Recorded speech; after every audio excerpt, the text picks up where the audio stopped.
Hi, welcome back to episode 4 of Fireball's Garage at the Forney Museum. We are here at my favorite exhibit, and this exhibit is going on until the end of April.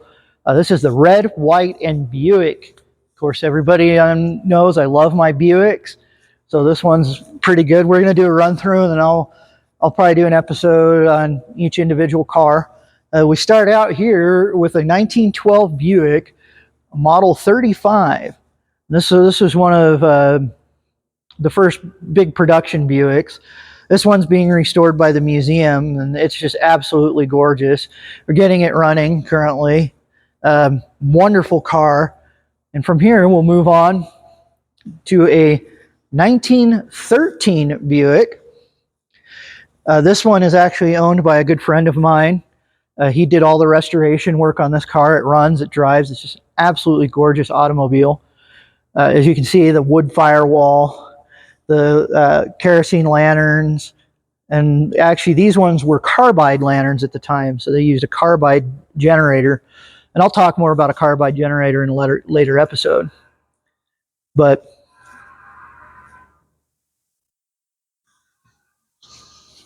just some music started playing out of nowhere. So we'll start, I'm just going to run around the Buicks and then we'll do individual ones later on.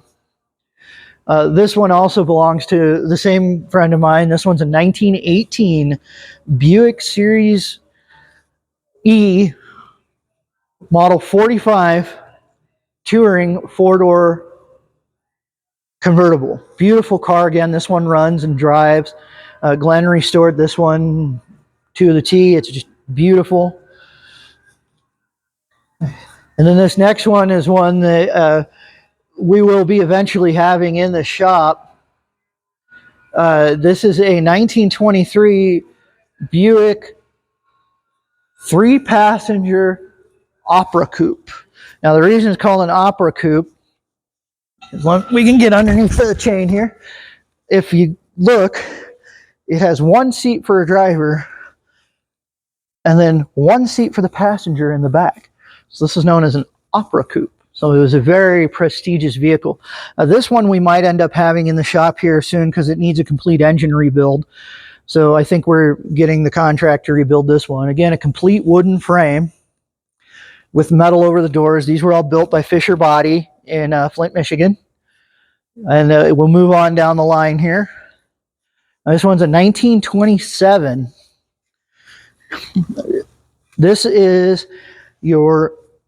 I think this one's a 24 Standard 6.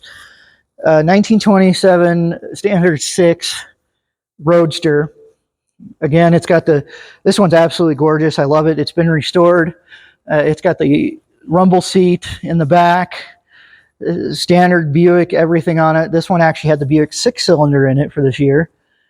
Pretty quick little cars, pretty great little car. Overhead valve. Buick was great for the overhead valves. They loved those. David Dunbar Buick, he knew what he was doing when he designed these. The next one here. This one's absolutely beautiful too. This one is a 1927 Buick Master 6. This one is just absolutely stunning. It's a Brougham sedan, Landau, which means it has the Landau bars, which were just the decorative piece, the oval opera windows, and the just absolutely gorgeous interior. This one has been restored 100%. It is a beautiful, gorgeous car. Again, I'll probably be doing an episode on this particular vehicle again. I'm just running through all the different Buicks. And I love this one. I love the color. It's been fantastically and meticulously restored. The next one, and we actually have one of these in the collection too. In my private collection, I have one of these. Not nearly as nice as this one. This is a 1929 Buick Model 44 Roadster. This is just an absolutely gorgeous restoration on this car. It has a few different things than mine does. Mine has the rumble seat and everything. Again, mine's not as in good a shape as this one is. It has a fold-down windshield, which is really cool at the time. So you could fold down your windshield and just let the air blow through you. On the other side, it has what's called a golf club door, so you can slide your golf clubs in there to go out to the club and play golf. And again, the rumble seat. Just an amazingly beautiful little roadster. Just a fantastic little car. Again, it was a 29 Buick, so it has a 6-cylinder overhead valve. Gorgeous car. I mean, I just love this car. Someday I hope the one that I'm going to be acquiring is going to be as beautiful as this. And now we move on to everybody's favorite, Irving.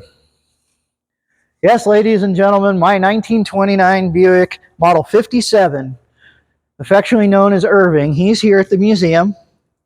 You saw the videos where we brought him here, and so I wanted to do a video of him on display too. And like I said, everybody on my channel knows Irving, and we all love Irving, and I'm really proud to have Irving sitting here next to this beautiful Model 44. It's just amazing, and very, very, I mean, I'm not biased or anything, but, you know, come on. So as we move down the line, and I got to give Irving some love while I'm here because I miss him. He'll be here till the end of April, and then I get to drive him again. But he's in very good hands here, and I miss having him in the garage. I miss having him in the shop, but I'm proud to see him on display at the museum. And it just warms my heart. And now we move on, because I've done videos on Irving, so everybody knows. This one is kind of neat sitting next to Irving, because this is a Model 51, 129-inch wheelbase Model 51. Irving is a Model 57. And as you can see, compared to Irving, this one's shorter. The legroom's not quite the same in it. This one's a little bit shorter of a sedan, and Irving was the bigger sedan out of the two. If you can see, you know, Irving's got the Landau window and the window in the back. This one does not. And so this Irving would have been considered the limousine, and this one would have been considered your standard sedan. So it's really cool to see this beautiful, absolutely gorgeous Model 51 next to my Model 57 to kind of show you the size difference. And as we move on here, this car is just phenomenally beautiful. I've had the opportunity to ride in this car, and it is just a peach. This is a 1930 7-passenger Series 60 Phaeton. Beautiful car. 100% restored. The wood on the bows here has been restored. The paint has been restored. The interior has been restored. This is a phenomenally big car, and it is a phenomenally beautiful car. I mean, again, I can't describe. I get so filled with this stuff when I talk about these cars, so it's kind of hard for me to get focused on one particular thing.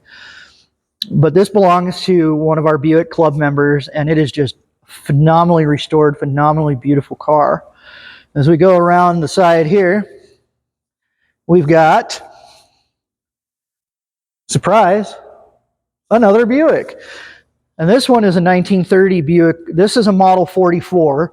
So this is the same as the 2944 that I showed earlier, the blue one. But this is a 1930 44 Sport Roadster. Again, just like the 29 blue one we showed earlier, the windshield folds down. It's very sporty looking. It has the rumble seat. I really love this color of blue with the black trim on this car and the red pinstriping. It's just phenomenally gorgeous car. And it also has the Goddess hood ornament on it, which was started in 1930, which makes this car just gorgeous. As we move around here, as I'm just going to do a couple things on each of these cars because there's so many cool ones, and then we'll do some individual stuff on them. And this one here, I really, really like. This is a 1931 Buick. This one, I believe, is a Series 60. I think it's a Series 60 sedan. So this would have been the 1931 version of Irving. I think it was the same wheelbase as Irving. I'd have to double check on that. But this one's phenomenal. I love the green on it. I love the black fenders. This one's beautiful survivor car.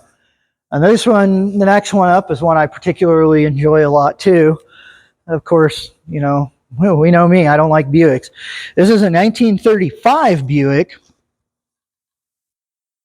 And I think this one's a Model 41.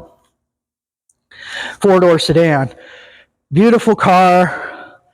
The green, it had been repainted at some point, but I think the green is the original shade of green that it would have been. Just a phenomenally beautiful Survivor. Again, I like the style changes. Buick tried to change the style every year to kind of keep up with the cars and not aged cars. They tried to redo styling. Harley Earl, who was the head designer for GM at the time, wanted different things for different years to be able to distinguish a Buick from a Chevy or a Buick from a Ford. He wanted that, and the saying was, if a better car is built, Buick will build it. And they sure tried to do that. Every year was different. And you'll see that with this one, which is a 1937 Buick. So this is a 35 and this is a 37. 2 years apart, and you can see the different drastic styling changes in the cars. The grille that wraps up, the bullet headlights that go into the cowling, the swept back windshields, the beautiful wide fenders. And you can see the styling differences from the 35 to the 37. So you can kind of see what Harley Earl was trying to do by changing things up, making it different. And then you get into this one.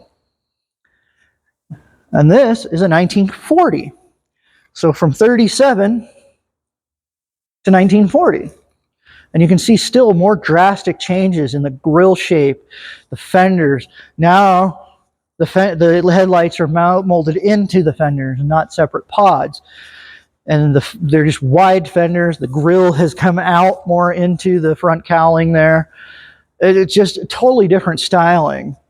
And then you get to 1942.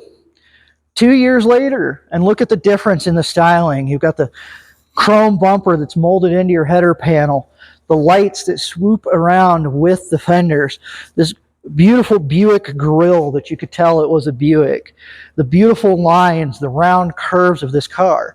And again, 1940 to 1942, drastic styling changes. This is only 2 years older than this car, so you can actually see the styling changes that Harley Earl was trying to do and the Buick Motor Company was trying to do. This 42 is just amazingly gorgeous with the two-tone, like gunmetal gray and a green. It's like a forest green, and it's just absolutely beautiful. I love this car. And it also had the radio antenna mounted on the front. And one thing about Buicks that was always fun is it had a little knob in there, and that knob would adjust the antenna so you could get better reception. I can't remember what they called it, like a recepto antenna or something like that, but it was just funky. And they did that from about 1938 till about 1944 or 45, I think. And this one is a 48 Roadmaster convertible. I believe my Uncle Steve has one of these. It's a 48 or a 50. I can't remember.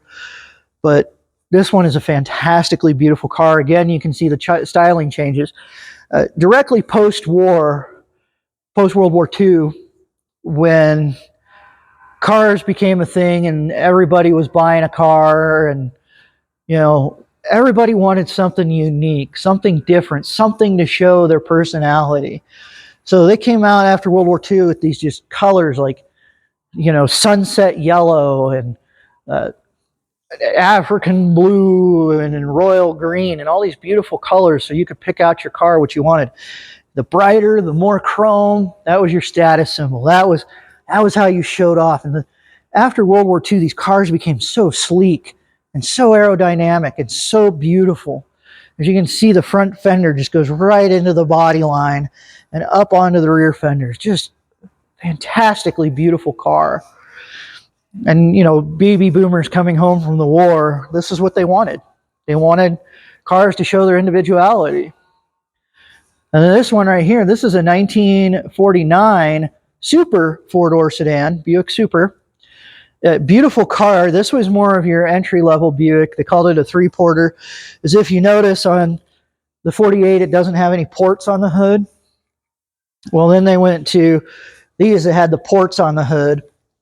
And the special had 3, or the Super had 3, and I think the special had 4. I can't remember that part of it.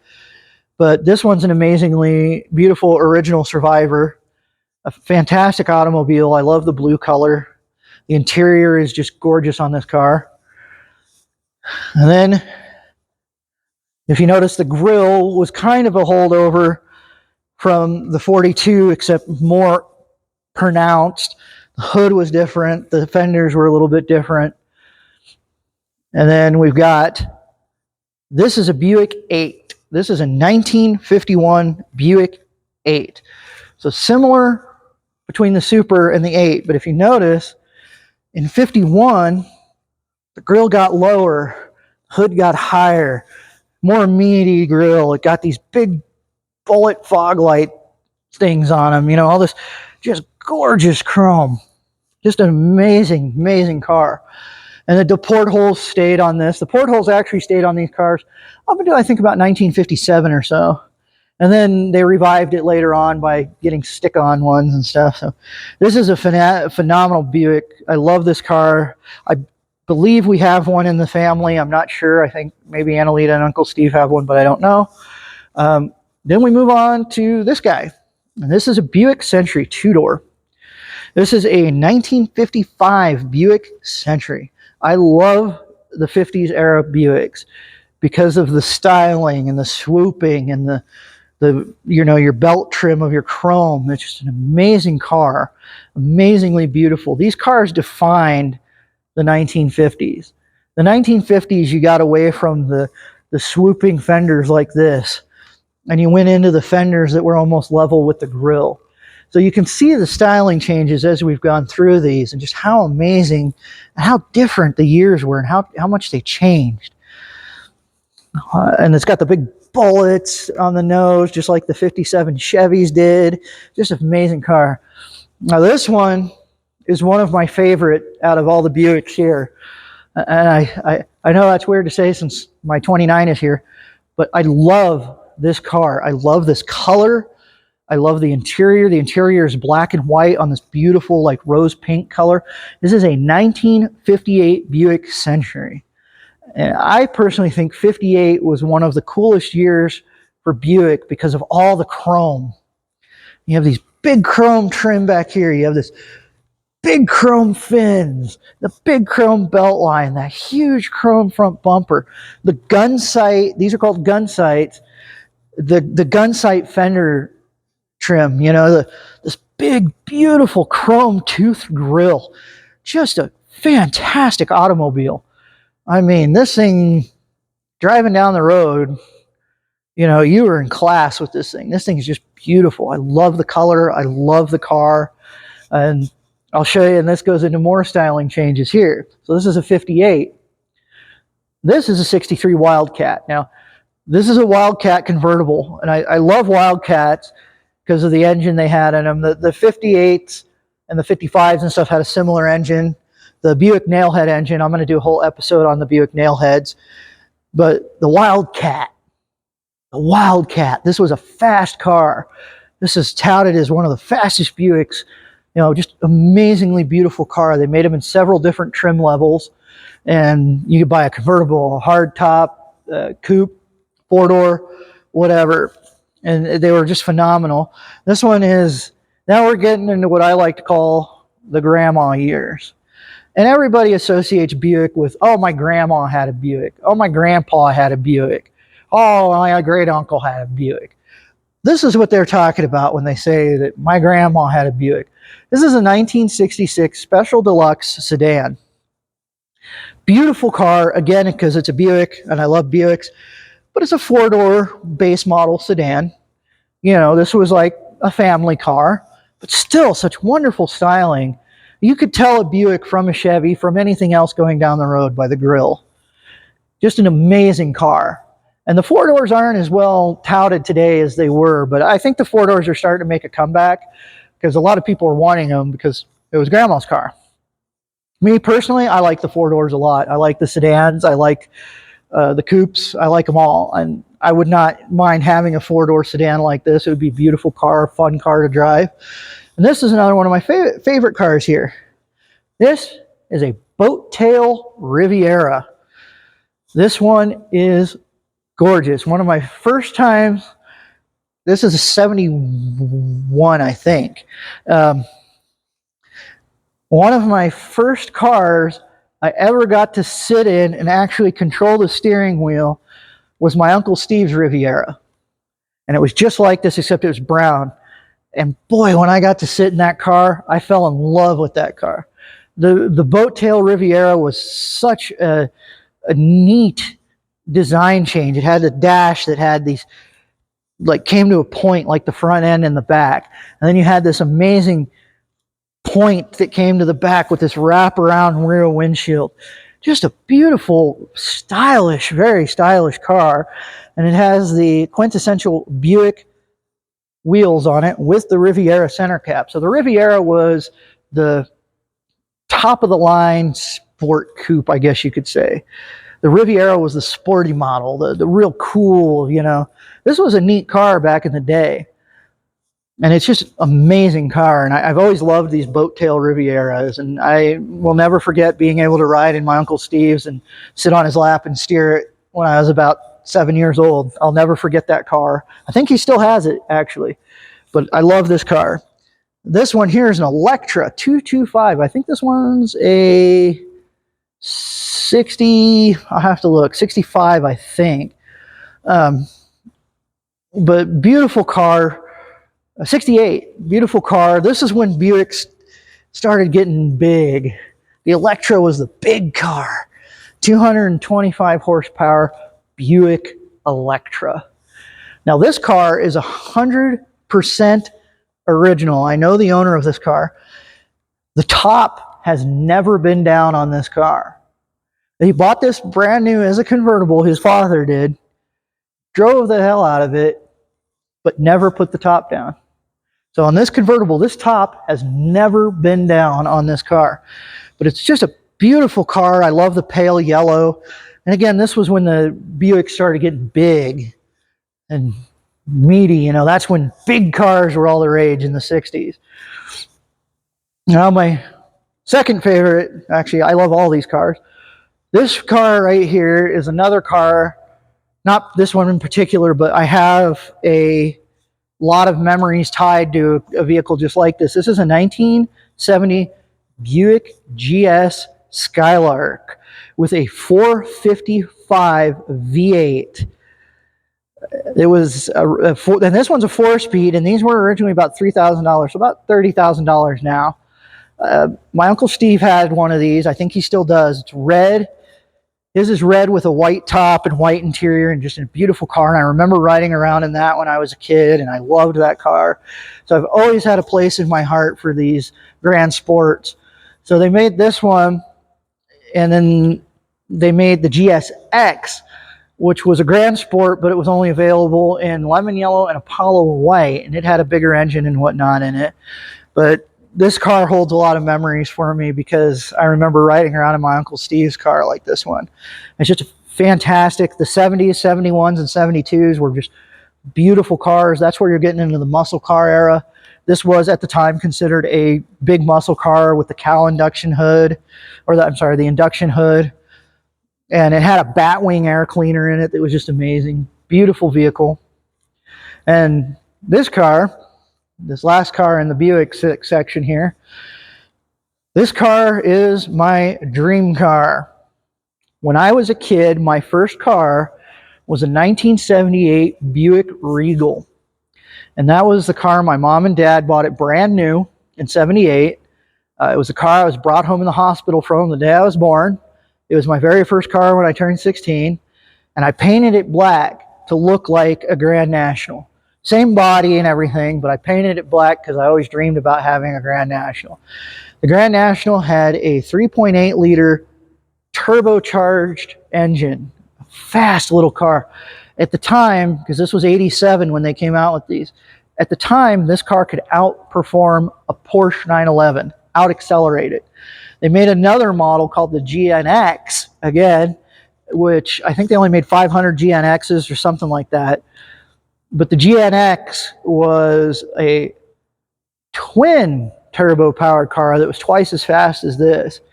And the Grand National is just a beautiful car. It started out as a Regal T-Type, and then in 1987 they came out with the Grand National. Grand National was available in one color, black. And some people ordered them with custom paint. Some people ordered it with, you know, whatever options, or repainted them. But black was the only color. Black with black and gray interior. Custom Grand National wheels with the Grand National emblem on it. Custom fabric seats with the Grand National emblem in the headrest. Fast cars, just such a beautiful car. When they advertised these in 1987, they were known as Darth Vader's car. Just absolutely wonderful and very highly sought after vehicle now. And someday, hopefully, I'll add one to my collection, because I've always wanted one ever since I was a little kid. And so it's really cool to actually be able to do a little bit of a story on one. Although I have ridden in several and I've driven a couple, but I'd love to have one as my own, but the prices are astronomical. Well, thank you, and I hope you guys enjoyed the episode 4. We'll probably be coming back and doing some other episodes. I have a guy here who's, like I said, a train expert. I'm going to interview him about the locomotives, and he knows everything about the locomotives here, so I want him on my show and interview him for the show. And we'll just keep going on and keeping on, and so we'll see you guys again.